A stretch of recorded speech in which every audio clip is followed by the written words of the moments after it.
ग्वालियर चंबल सहित मध्य प्रदेश में पर्यटन को बढ़ावा देने के लिए रीजनल टूरिज्म कॉन्क्लेव का आयोजन किया गया, जहां सीएम डॉक्टर मोहन यादव ने कहा कि पर्यटन को बढ़ाने के लिए हर संभव प्रयास करेंगे। ग्वालियर उद्योग और पर्यटन के लिए नई पहचान बना रहा है। देखिए खास रिपोर्ट। मोहन सरकार की regional tourism conclave. Gwalior Chambal सहित एमपी को मिलेगी नई पहचान। सीएम मोहन यादव ने पेश की बड़ी प्लानिंग। सीएम मोहन पर्यटन को बढ़ाने के लिए करेंगे हर संभव प्रयास। ग्वालियर चंबल में पर्यटन उद्योग को नई उड़ान देने के लिए 2 दिवसीय रीजनल टूरिज्म कॉन्क्लेव का आयोजन हुआ, जहां दूसरे दिन आज मुख्यमंत्री डॉक्टर मोहन यादव ने देश विदेश के पर्यटन क्षेत्र के निवेशकों से सीधा संवाद किया। कॉन्क्लेव में पर्यटकों के साथ साथ पर्यटन व्यवसायी, टूर ऑपरेटर्स और होटल इंडस्ट्री के दिग्गज पहुंचे हैं।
रीजनल टूरिज्म कॉन्क्लेव को संबोधित करते हुए मुख्यमंत्री डॉक्टर मोहन यादव ने कहा कि प्रधानमंत्री श्री नरेंद्र मोदी के मार्गदर्शन में पूरे देश में लघु उद्योग दिवस मनाया जा रहा है और इसी अवसर पर ग्वालियर में पहली बार रीजनल इंडस्ट्री कॉन्क्लेव आयोजित हो रहा है। मुख्यमंत्री ने कहा कि ग्वालियर ऐतिहासिक धरोहरों, स्थापत्य कला, संगीत और संस्कृति के साथ साथ आज उद्योग और पर्यटन के लिए भी नई पहचान बना रहा है। और माननीय प्रधानमंत्री के लिए जोरदार अभिनंदन करो, माननीय नरेंद्र मोदी जी के लिए। सरकार का टेन्योर तो 10-11 साल का ही, लेकिन इतने से टेन्योर में वो कितने प्रकार से कैसे कैसे काम कर रहे हैं और क्या क्या काम कर रहे हैं, कैसा आश्चर्य लगता है।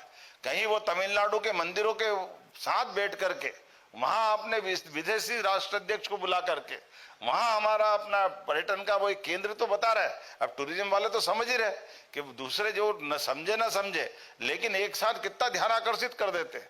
ऐसे कई प्रकार के अलग अलग स्थानों पर आकर के उन्हें देश की विरासत को सबके सामने लाने का जो प्रयास किया, वाकई वो अकल्पनीय है। आज अपने देश के लिए, देश के किसानों के लिए, स्वदेशी के लिए, देश की समृद्धि और आत्मनिर्भरता बढ़ाने के लिए माननीय मोदी जी अपने लिए मेड इन इंडिया के आधार पर जो बढ़ रहे हैं, make in India, made in India, देश आगे कैसे बढ़े, जोरदार अभिनंदन करें आज के उस दौर के लिए। मुख्यमंत्री ने बताया कि रीवा के बाद अब ग्वालियर को पर्यटन विकास की सौगात मिल रही है, जहां इंडिगो कंपनी ने CRS के माध्यम से ग्वालियर जिले के विकास के लिए 100 करोड़ रुपए प्रदान किए हैं। मानसिंह विश्वविद्यालय के लिए भी राज्य सरकार ने 50 करोड़ से ज्यादा की राशि देकर उसके भी निर्माण के लिए, भवन बनाने के लिए जोरदार अभिनंदन करो। स्थायी निर्माण का एक बड़ा धनराशि देकर के जब हमने राजा मानसिंह की बात करी है तो ग्वालियर की जीवाजी विश्वविद्यालय के लिए भी अलग से विकास का एक MOU हुआ है।